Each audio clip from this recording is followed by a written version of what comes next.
In this video, I'm going to talk about how to check last watched reel on Instagram and how we can do this. So if you want to do this, this is what we have to do. So the first thing what we need to do is we have to go over here to the profile and click on the three hamburger button at the top. Now from here you have to go to your activity. From here what you need to do is you have to scroll it down all the way down and click on watch history here. So this is going to give you all kind of watch history in the 24 to 48 hours like I said, and will be available for the last 30 days like you can see.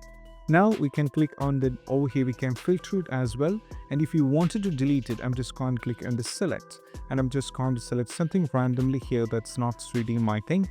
So I'm just going to select it and click on the remove and go for the remove. So all the selected reads has been completely removed. And also what you need to do is if you wanted to change it up, you can click on the newest to the oldest. So you can move to the oldest to the newest, so you can filter it up. And also if you change it back to the newest to the oldest, this is how it looks like. You can go to the date for past week, past month and date of a set of a time. And also you can go for all the others here as well.